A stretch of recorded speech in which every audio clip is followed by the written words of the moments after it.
Hello and welcome to the Climbing Daily Wednesday news show. Now we are in the middle of an extremely busy period at EpicTV. I'm on the road a lot shooting, so as you can see, the office is a little bit empty. But don't worry, I've got you back this week. Let's kick off with some Alex Honnold news, as he's had a pretty good season in Patagonia, climbing with alpinist Colin Haley. Despite the bad weather in Patagonia, Alex and Colin have ticked some big objectives. They started off wanting to climb the Care Bear Traverse, but with icy cracks on the route, they bailed and went for the rarely ascended Aguja Val Biois, with the pair climbing through stunning spires. After that, they completed a first link-up of Cerro Pollone, Sierra Piergiorgio and Domo Blanco. They've called the route Crystal Castles Traverse. Finally, they simul-soloed what is likely to be a first ascent of Cerro Electrico Oeste. Alex also soloed the route holding right in Aguja Val Biois. The 3,000-foot route goes at around 5:10 Alex completed it in 12 hours from house to house, and despite bad weather rolling in, which meant he was forced to climb some icy cracks, he descended via the east face. Quite an achievement and demonstrating Alex's quality once again. It blows my mind when people go soloing in Patagonia. Like honestly, the weather windows up there are so small, and the chance of doing it within a weather window, whenever you go out, there's that danger that that storm is going to roll through.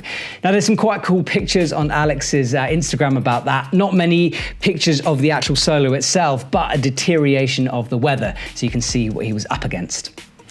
Now last week we chatted about Jimmy Webb ascending Off the Wagon, a very hard climb in Switzerland, and his best mate has just repeated it. Daniel Woods has repeated Off the Wagon, a very difficult 8C+ boulder in Switzerland. Daniel writes on his Instagram that it was difficult to combine the precision and accuracy needed. It became a mental battle. He stuck with it and has added this impressive line to his already stacked resume. That boulder is honestly one of the coolest things I watched on YouTube videos. Like, okay, I know the sit start adds some hardness to it, but it's that move at the top, the sort of 360 kind of flick, turn around, spinny jobby that everyone does that just is crazy. And there's some very good Mellow videos out there about that, so do go onto the Mellow channel and check them out if you want to see a video of Jimmy ascending that route. And presumably we're going to see a Mellow route of Daniel ascending the route coming very soon. Now, Stefan Scarperi is an incredibly strong boulder, and he's back in the news again. Stefan has sent his hardest ever boulder with a tick of Bugeleisen 8C in Austria. It was originally put up by Nali Huketaivel. Stefan had tried the boulder before and was feeling close, so he returned to put everything together. So nice one, Stefan, with that send. I know he had his eye on it. He went, he tried it, couldn't quite put it together, so he went and tried other hideously hard boulders before returning. So mate, not quite on the 8C+ counter, but getting close. Now, Laura Rogora, as Teresa, our Italian intern, has just told me to roll my R's. She's qualified for the Olympics, but that doesn't stop her crushing on real rock. 18-year-old Olympic qualifier Laura Rogora has just put up a first ascent called Corvo Morto in Italy. Laura reckons it's hard 8C+ or soft 9A, if there is such a thing. So we're going to have to wait for a second ascent for a grade confirmation. It's been so cool to watch Laura get better over the years. I remember her hanging out at Stefan Scarperi's house, this like tiny little kid who just had so much potential within her. So it's always awesome to watch her succeeding. And let's be honest, Olympics at that age, 18, it's going to be amazing. She's got a heck of a career in front of her. Okay. Counter time.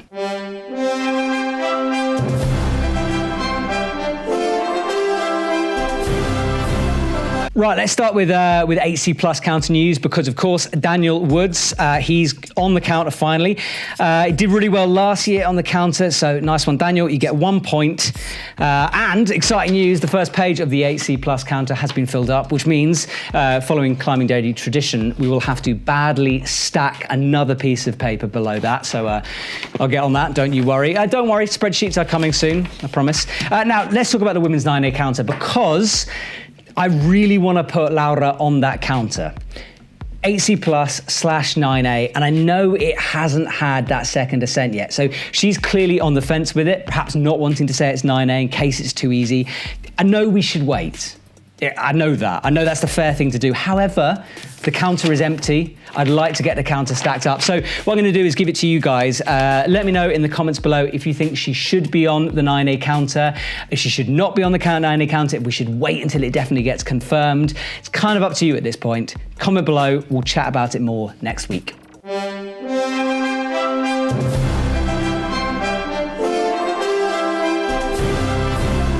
Let's go through a bit of media, and you guys have been going absolutely nuts for a new series we've got called Fear of Falling. Now this features climber Ben Cannon being coached by Neil Gresham. The first episode was fantastic, starting to show his training process and how he's getting on with it, and episode 2 has just dropped. Here's a little teaser.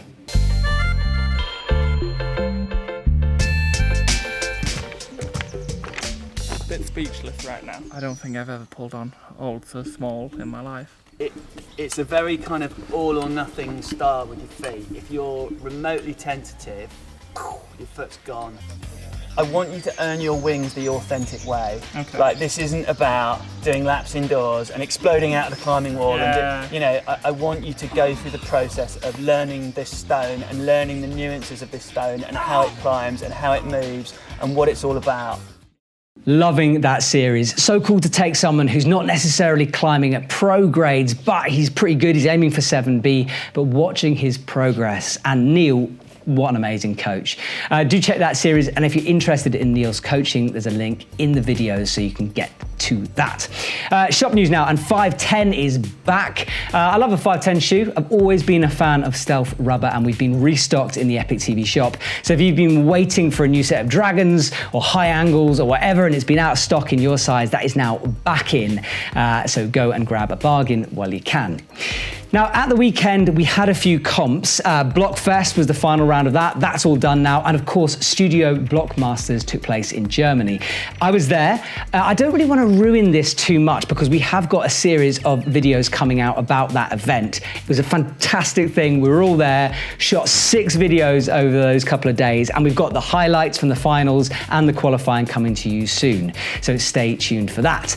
This weekend, we're off to Quiff, which is an event in Sheffield in the UK. Similar kind of style to Blockfest in the way everyone qualifies for it, but perhaps more of a British audience this year because of the coronavirus. And as we all know, as climbers, we are being affected by the coronavirus as much as anybody else. So guys, do stay safe, clean and healthy whenever you go to climbing walls and crags. That's it for this week. Hugo's going to be back next week, and I'll see you guys later.